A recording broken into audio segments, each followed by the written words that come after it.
Yes, alright mga minamahal, it's me again, Alicia nyo, nagbabalik muli para sa ating panibagong video. So, alam naman natin na matagal nang nanahimik, sobrang tagal na nahimik ni First Lady Liza Araneta Marcos dito nga po sa mga pambabatikos, pambabalahura, pambabastos ni Senator Amy Marcos sa kanyang asawa na si PBBM at mismong kay First Lady. Talagang never nagsalita si PBBM and also itong si F. Elisa. Kasi, syempre, kapatid pa din ni PBBM si Amy Marcos. At meron respeto si FL. Kasi, hindi naman low class na babae itong si F. Elisa. Pero, in this moment, talagang nasa stage na itong si F. Elisa na tapos na. Ayoko nang manahimik.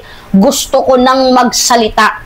Kumbaga nasa war freak mode itong si F. Elisa, pero wala siyang direktang patama kay Amy Marcos, pero itong cryptic post na to na fake quote na isinare ni F. Elisa ay meron pong kahulugan. So makikita niyo yan mga minamahal. I think it is a sarcastic and sarcasm way, 'di ba, ng kanyang pagpaparinig dito nga po kay Senator Amy Marcos. So, basahin natin mga minamahal.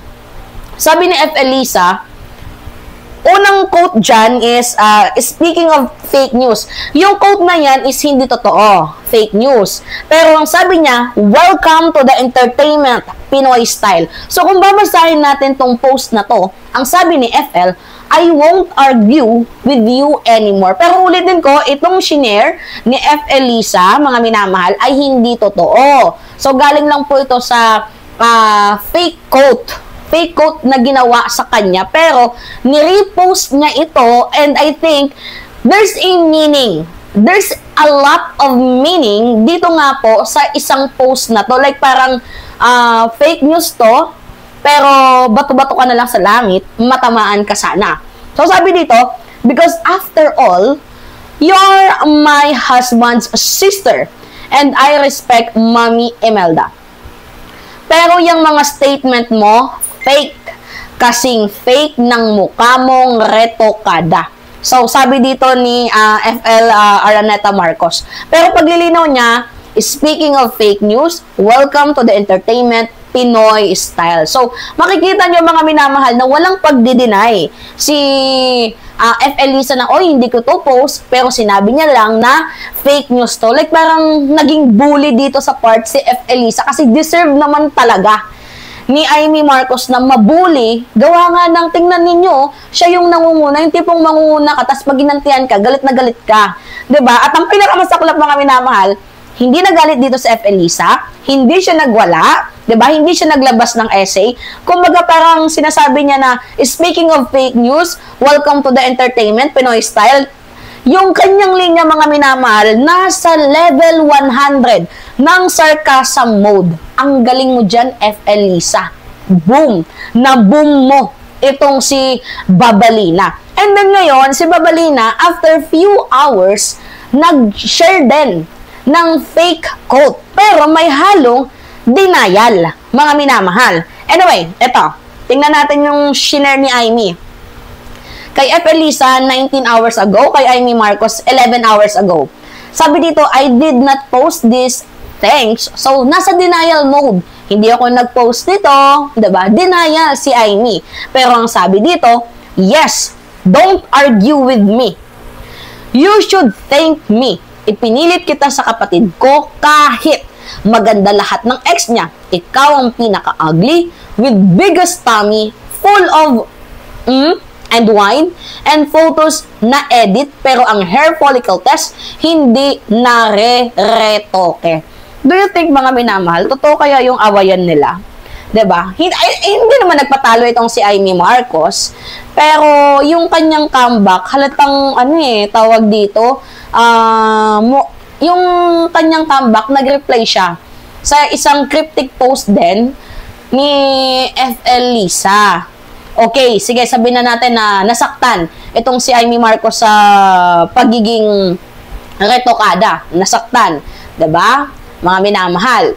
So ngayon, ano ba yung message ni F. Elisa kay Amy? Tumigil ka na. manahimik ka na. Nakakahiya ka na. 'Di ba? Sobrang nakakahiya ka na, Aimee. Samantalang si F. Elisa tumatawa with emoji. Parang nararamdaman mo yung kanyang, girl, give me your energy. 'Di ba? Parang, you know, syempre babae ako, 'di ba?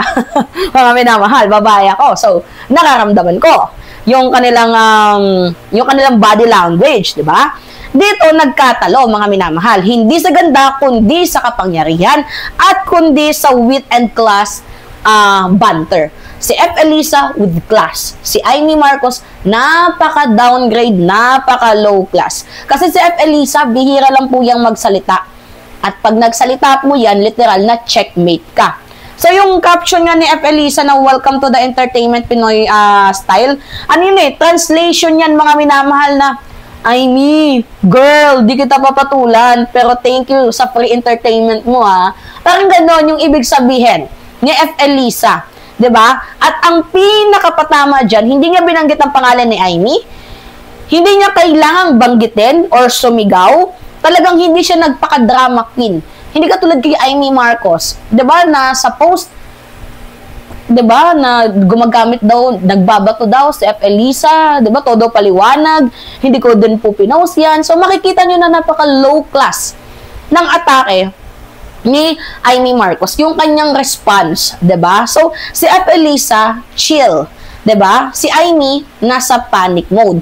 And alam nyo ba kung bakit? Kasi itong ginagawa ni F. Elisa, parang sarcastic way na to ng pagpapatama sa kanya. And I think this is the weapon para siguro kahit papaano, matamaan din or maka-feel din ng guilt itong si Aimee Marcos sa kanyang mga pinapakalat na fake news. Kasi si F. Elisa gusto niyang ibigay na energy, I am too classy for this mess.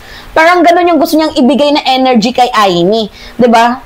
Samantalang si Aimee Marcos, like, yung parang nasa kanto lang, basagulera, 'di ba? The more she explain, the more she complains, 'di ba, mga minamahal?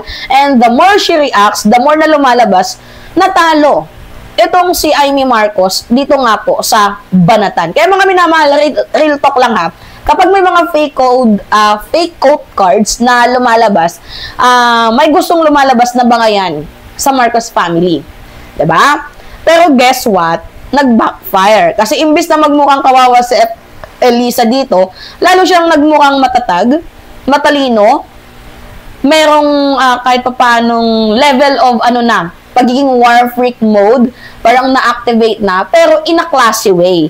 'Di ba? Samantalang si Aimee, nagmumukhang reactive, nagmumukhang defensive, guilty yarn, 'di ba? So, hindi naman siya inakusahan, pero guilty yarn, 'di ba? Parang siyang sumasalo sa fake quote, 'di ba?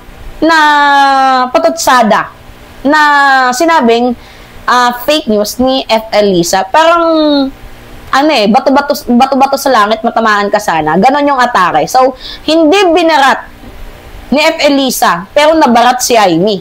Hindi tinira ni Aimee, hindi tinira ni FL, pero napasubo si Aimee. So, hindi sumigaw si FL, pero umiyak si Aimee. Ganon yung naging atake, mga minamahal. So, yan yung power of sarcasm. Calm sarcasm. Diba? That is the power of elegance. Kahit binabato ka na ng fake news, nananatili ka pa din classy. Kasi dapat ganun tayo, mga girls. Maging classy tayo. Diba? Kaya, what is the moral of the story? Don't mess with a woman who knows how to shade without saying your name. Diba? Huwag kang tawag dito, huwag kang babato sa isang babae na alam mo namang kaya kanyang batuhin pa ng mas maraming putik. 'Di ba? Si F. Elisa, yung caption niya, tumatawa lang, 'di ba? Pero si Aimee ngumangawa, umiiyak, damage control, 'di ba? Ang daming hanash, 'di ba? Mga minamahal. And namumukhang bumubuo ng chaos. Etong si Aimee Marcos. And I think nakakatawa mang isipin, pero napaka low class kung tingnan ni Babalina. Tama nga naman na hindi nareretoke. 'Di ba? Ang ugali. Anyway, mga minamahal, it's me again, Alicia nyo. Pahingi lang po ako ng comments, likes, and share. And also, don't forget to click the subscribe, mga minamahal, and always hit notification bell para lagi kayong na-update sa mga video na ina-upload natin. Maraming salamat at ingat mga kababayan!